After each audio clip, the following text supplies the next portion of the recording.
Yeah, hi peeps, it's Terse back on this box again, and I'm going to be making, I think this is going to be my last monologue for the night. It's going to be on welfare, because Britain does have a problem with welfare as well. I mean, we do have a huge amount of people unemployed. Not only that, but we do have a huge amount of young people who have never had a job, who are trying to claim unemployment benefit, housing benefit, lots of other benefits, you know. And we have quite a large amount of people as well, I'm one of them, who are considered, well, I consider myself, too ill to do the work I have previously always done. And I'm finding it difficult myself to find anywhere where I could fit into the workforce. But the way the Conservatives are dealing with welfare at the moment is they're trying to be punitive. What they're trying to do is they're trying to punish you, trying to squeeze you into because they think you're a malingerer. And if they just squeeze you enough, if they just squeeze enough of the benefits you're getting out of you, you will feel that you can't live on benefits and I'll get a job, which is the total wrong idea. The problem with unemployment and the problem with people who are ill and the problem with young, never had a job people in Britain is, well, for young people, they've never had the work ethic. They want to work, but they've been badly represented in education, and they've been badly represented by either the local government and the national government in providing work for them to apply for. If there isn't jobs there, you can't get a job. Right? For those who are long-term unemployed and have lost the work that they were used to doing, lots of manufacturing jobs, lots of heavy industry jobs, gone from Britain over the last 30 years, not suited to other jobs, no real training out there for you to retrain and get retrained for another job which is available, because there isn't any other jobs available, you know. And then for people like myself, worked really hard for most of their lives but find themselves too ill to do the jobs that they're used to doing, have tried to retrain, but those jobs aren't there either, you know. What is available for people like me as well, you know, the jobs aren't there. So changes to welfare, what I would say is there is policy changes you could make in Britain that would definitely alleviate the welfare problem. For instance, local government need to employ people from the local area before they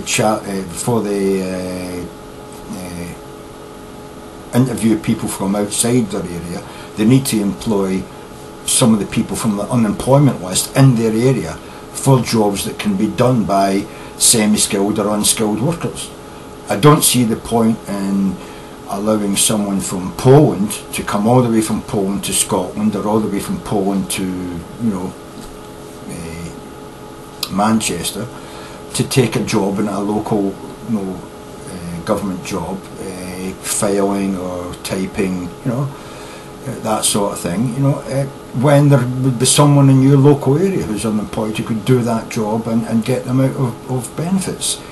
So that's a policy change. You could say that local government needs to hire from their local unemployment lists for semi-skilled and unskilled jobs that can be done in their area. If their unemployment rate is above 5%. I don't think that would be a really bad policy to put in place. I don't know, what do you think? Your local government should have to hire people from the local unemployment lists for semi-skilled and unskilled jobs in that area if their unemployment level is above 5%. It would certainly, to me, mean that the local government would have to advertise their jobs to local people. And I think that would be a good thing. And it would help to get the local unemployment rate down, you know. I would also say that we could do more than just say we're going to finance you know, young people to go in and do 4-year apprenticeships or 3-year apprenticeships. I think that all local governments should have at least 1,000 places that they keep open each year for new school leavers, to bring them in and give them a year's training in a job of some kind. You know what I mean? And if that means that the government, you know, the national government, has to put money into that local government to fund 1,000 jobs, I would say that would be a good thing as well. It would be a better way of spending, say, you know, £10 million than giving it as a tax break to some fucking corporation that's going to, you know, be here for a year or two, then fuck off to some other country. I don't see that as an investment in the country at all. If you're going to give them £1 million a year, you know, £10 million a year tax break, you know, and you know, in some area in Britain, only for them to soak that money up and then fuck off somewhere and just throw all those people that were being employed, paid for by the government, back onto the unemployment list. I think giving the money to a local government, a local area government, and getting them to employ teenagers and giving them at least a year's experience of working, so that they actually get the idea of, I work, I do something, I learn what I enjoy, and I get paid for it, and I'm getting more than the dole money, you know. Another thing the government should do, I think, is raise the level of minimum wage. I think in Britain today, in the 21st century, a minimum wage should be £10 an hour. I don't believe that any company, you know, should be able to pay a worker less than £10 an hour. I just don't see why someone should work for £2 or £3 or £4 an hour. That only allows young people and people in Britain who have worked hard at other areas, find themselves out of a job because that side of life has fell away, or, you know, the jobs have went overseas. I don't see why they should have to take like a £4 an hour job flipping burgers or emptying trash in a multi-storey flat, or, you know, office block. Why can't they be paid £10 a fucking hour, even if it's subsidised by the government for a period of time, in order to allow them to pay for their kids' food and you know, pay their taxes and keep their car going and pay their mortgage, you know what I mean, and not default. That's good for the economy, you know what I mean. And when you think about the money we waste, the hundreds of billions over the last fucking 10 years we've wasted in fucking keeping a nuclear fucking bomb on a submarine out in the middle of the fucking Atlantic somewhere, do we really need that anymore? The hundreds of billions we're going to spend decommissioning nuclear fucking power plants, which they're going to refurbish and keep going for another 10 years, when we know that they're done, you know. These are the things that I want to see the government stop wasting money on, and that's where I want to see them put money. Give people work. If you've got someone signing on saying, I'm unemployed, and the government turns around and says, well, you've got to prove to us you're looking for a job, even though we know that there's, you know, only one job for every fucking 8 people out there, you know what I mean? We're going to cut your benefit if you don't prove to us that you can find a job. Why doesn't the government provide jobs? There's lots of people who walk into an unemployment benefit office who could be working for the local government, who could be going around and cleaning the streets, tidying up the parklands, you know. You could have teams of people going around and replacing all the nameplates and road signs which have been damaged over the last 30 years. And I mean, you drive by road signs every day, especially at night. The lights are smashed on them, they've been bent, they've been weathered so you can't even read half of them, you know. These signs need to be replaced. There could be a government fucking, you know, road agency set up to go around and refurbish all these road signs, replace ones which are unreadable, replace ones which are you know, unsightly and can't be read. There could be also a parks department go around and cut back the limbs of trees which cover road signs and stuff like that. Maybe take those trees away, you know. Stuff like that can be done. There is lots of work out there that needs done, and the government should be paying for it, and it should be employing British citizens to do that work. So, welfare.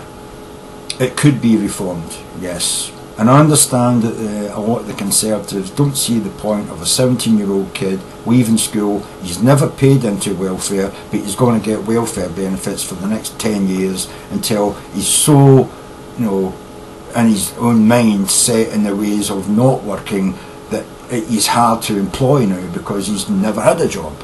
And this is why I say, rather than spend that money on benefits for him to sit in the house, it would be nice to see them up that money, pay that money to a local fucking authority to take that 17-year-old kid and start him off as a landscape gardener in the parks of his area, or start him off as a sign fucking writer, going down and repainting signs, or a metal worker refabricating signs to replace on the roads, stuff like that, redrawing the white lines on roads, retarring. Why should we pay private companies to retar the roads when the roads are owned by us? We pay tax through our fucking car tax and insurance and that to fucking fix those roads, and then we give it 10 times as much money to one small fucking company to badly retar a road. It should be done perfectly. There should be perfect fucking systems for the government to run replacing the roads, retarring the roads and getting it done the way it should be done, so it doesn't break up over the next 2 years in a frost when it should last 20 fucking years. It should be done by the government, and it should be run for the people in welfare should be taken in and work in these government agencies to replace the roads exactly the way they should be done. Not fucking skimped and thrown down and then, well, it looks good for 1 year and then the next year rain and frost gets at it, bit of heavy traffic, and the fucking road's back as bad as it was before we spent £1 million fixing it. It should be fucking dug up properly, it should be replaced properly, it should be fucking mint condition for 10 years, not fucking 2 years for the money we put in here. And you could do that by employing fucking people in welfare to fucking do that job. And if that means that the government is competing with the fucking private industry, then the private industry have to do a better job. They have to replace the roads so it lasts 10 years and not fucking 2 for the money they're getting. Quality fucking work, the government will employ you. Crap fucking shitty fucking cowboy work, fuck you, we'll get the fucking dole guys to fucking do it, and we'll fucking just hire the machinery off you fuckers, you know what I mean? You can still be a private company hiring the fucking machinery to us, but we will get the guys to do the work and we'll get it done right, you know what I mean? That's what I say about fucking, welfare. There's lots of things you can do about welfare and the unemployment. Lots of things you can do about it. But nobody seems to be fucking looking at it from the point of view of the money we put in and the quality of the work that we get out. All just seems to be, well, we paid that company, it got done, and let's not worry about the fact of next year it's going to be so bad it needs done again. You know what I mean? This sort of work, replacing a road or fixing a bridge, or, you know what I mean, replacing fucking lights, you can't deal with private companies if they're going to stiff you with fucking shoddy shit fucking work and charge you fucking 10 times as much for it. When you've got fucking a couple of million fucking kids unemployed, you know what I mean, who fucking need the work and could do without learning the work ethic and would become taxpayers if you employed them at £10 a fucking hour, you know what I mean? And if people are going to turn around, these conservative fuckers are going to turn around and say, well, that's too much. How much is too much for a fucking banker to fuck up our fucking economy for generations? How much is too much for them to get as a fucking bonus? Doesn't seem that nothing is fucking too much, does it? How much is too little tax for corporations to fucking pay to leave our kids on the dole? I don't know. But I just think, you know what I mean, there's better ways to do it. There's policy decisions could be fucking made by the government and the local fucking government, and give us the services that we deserve for the money that it requires, but employ fucking local people to do it, rather than hiring some fucking company from fucking France or Germany to fucking do it, because they're going to do it for 10 pence fucking less and then charge you fucking 30 times more because it runs over and all the weather got in the way, and it's all bollocks, man. They cut you a fucking deal, they sign a contract, and but in there, if this happens, if that happens, you're still going to have to pay us for it, somebody tells you they'll build you a fucking a swimming pool for £30,000, and you say, yeah, great, come and build it, and then, you know, a year later they're still building a swimming pool and it's now costing you £130,000, would you not be saying to yourself, wait a fucking minute, we signed a contract, 30,000, why am I paying you 130,000 and it's took a year more to fucking build it? That's the sort of contracts the government fucking cuts. They've got to stop doing that shit. That money that they wasted could have fucking kept people on dole money for fucking years. Better still, they could have built a fucking factory, you know what I mean, and employed those young people, and 10 years later sold that factory to the fucking workers and the management, and it was now going to be a going concern. And you could fucking shut all these fucking private fucking industry motherfuckers out who are just out there to fucking rip us off, because it's taxpayers' money and the government always pays. No matter how much you inflate the fucking price, they always pay. You know what I mean? Fuck that. Time to stop it, man. Let's employ the fucking people in Britain, man. Let's employ the young people. Let's get people back to work by offering them a job and not saying it's your responsibility to go out there and find one somewhere. A job centre should have a list of jobs for you to pick from. They shouldn't be fucking throwing a fucking newspaper at you and go on, find one in there. Go on, find a job. Otherwise we're cutting your dole money. Because that's basically what's happened. I mean, I've just a letter in.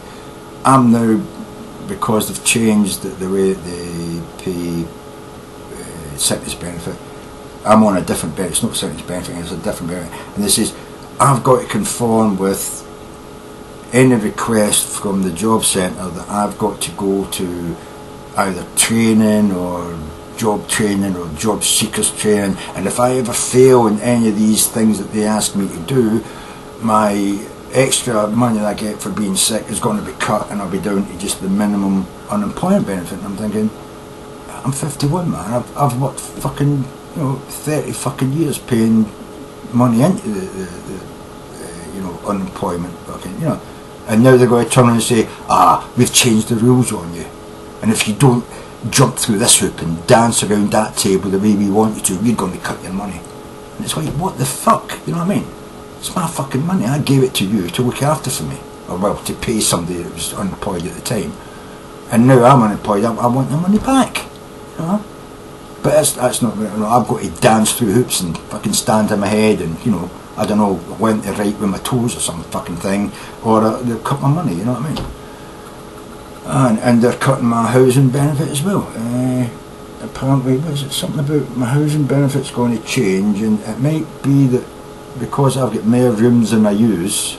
I mean, you did have more rooms than I use, I've got more rooms than I use because they couldn't give me a house small enough for just me. There wasn't any, so they gave me a house too big for me. So because they gave me a house too big for me, now they're going to tell me they can't give me any housing benefit. So if I'd have just stayed in the streets, living in a tent in somebody's backyard until they could find a house small enough for just me, I wouldn't be getting, it's like they put me in the situation of having a house too big for me.